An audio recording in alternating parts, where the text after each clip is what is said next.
Antes de avanzar, si no han visto otro video de la serie, pausen aquí, vean este otro video primero y los espero nuevamente por acá en unos minutos. Comenzamos el recorrido de hoy en una zona con muchos cráteres bastante superpuestos entre sí. El primero será Gioja, de 41 kilómetros de diámetro, paredes de altura media, algunas desgastadas por otros impactos cercanos. Su piso es llano y una buena parte está bajo las sombras de sus paredes exteriores.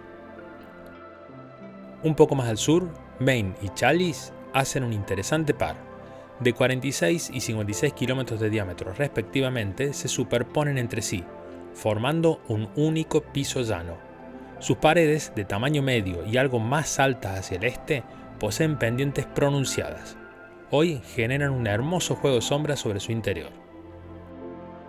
Continuamos camino al sur y llegamos inmediatamente a Scoresby, de 56 kilómetros de diámetro y paredes altas, con pendientes pronunciadas y un interior relleno de lava, llano y con un doble pico central que estará bajo sombras de aquí en adelante.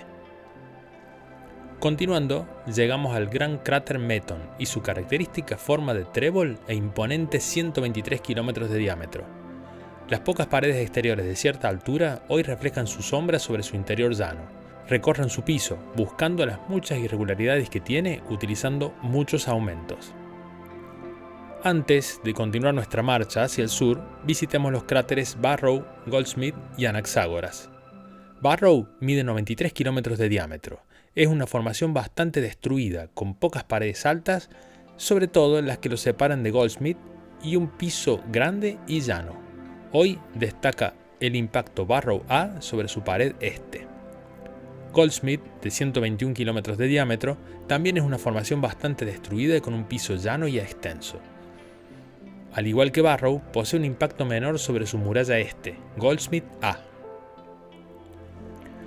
Por último, Anaxágoras, de 51 kilómetros de diámetro, muestra su forma bien circular, sus paredes altas y empinadas con un interior irregular y con algunas montañas.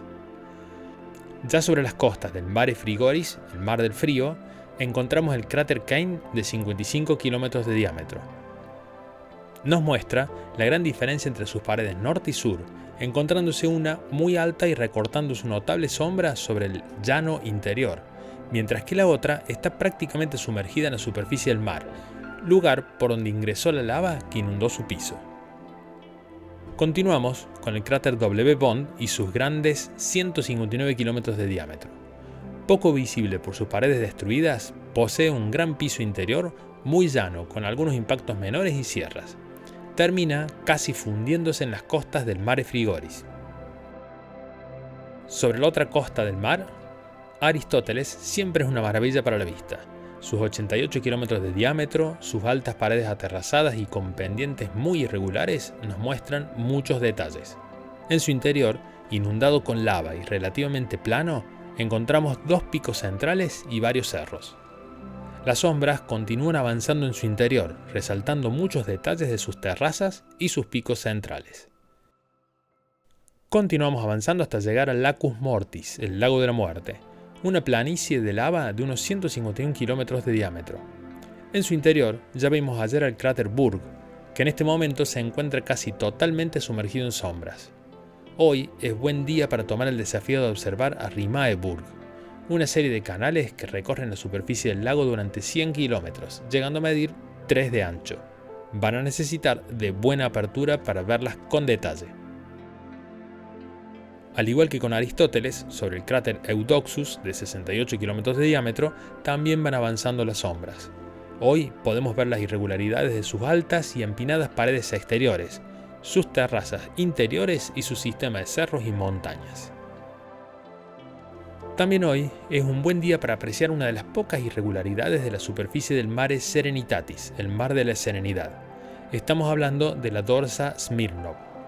Es una cresta que recorre 131 kilómetros del mar, llegando a medir 20 kilómetros de altura.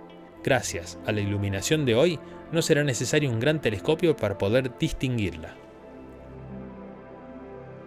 Avanzando un poco más y separando el Mare Serenitatis del Mare Imbrium, mar de la lluvia, encontramos una serie de montañas, cerca de la zona de alunizaje del Apolo 15.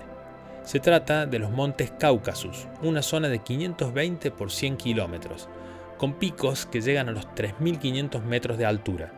Recorran las irregularidades que proponen sus montañas.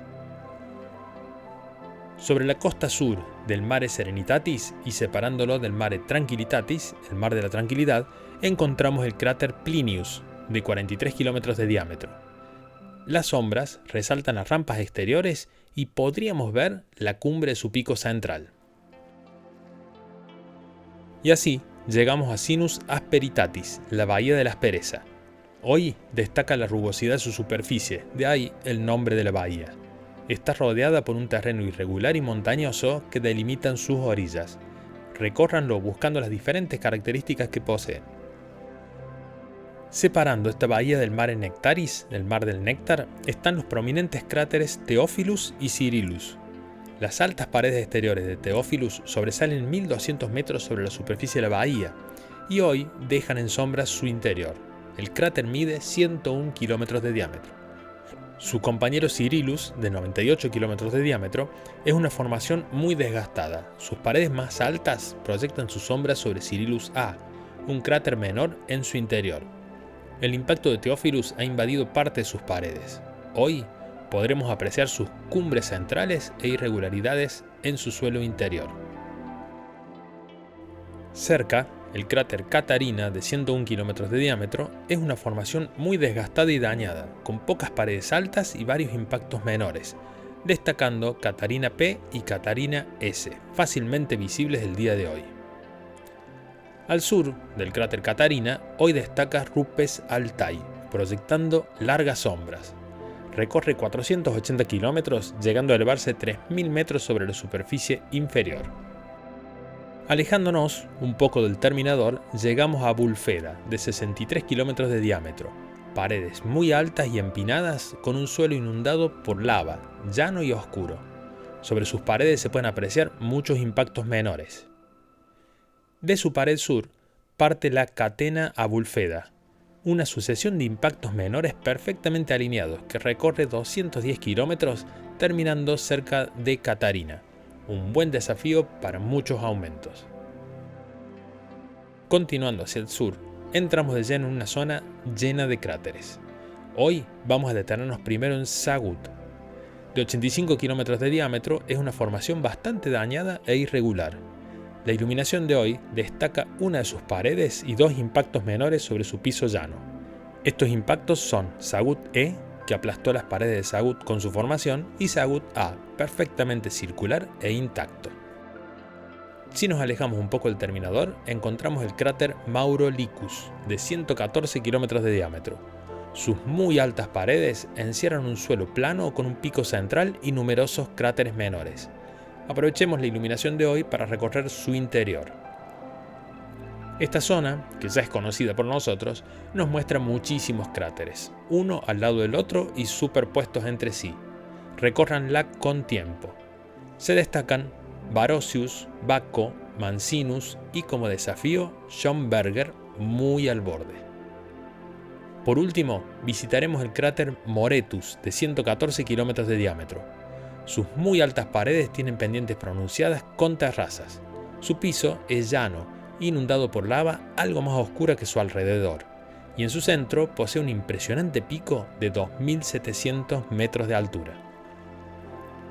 Siempre, estando por acá, vale la pena visitar a Tycho, que ya comienza a proyectar sombras en su interior. Mañana, Mare Serenitatis estará casi completamente en sombras, y Mare Tranquillitatis completamente. Hoy es el último día para recorrerlos. Como siempre, vuelvan a visitar objetivos de días pasados y vean la diferencia en cómo se los aprecia según la incidencia de la luz. Hasta mañana.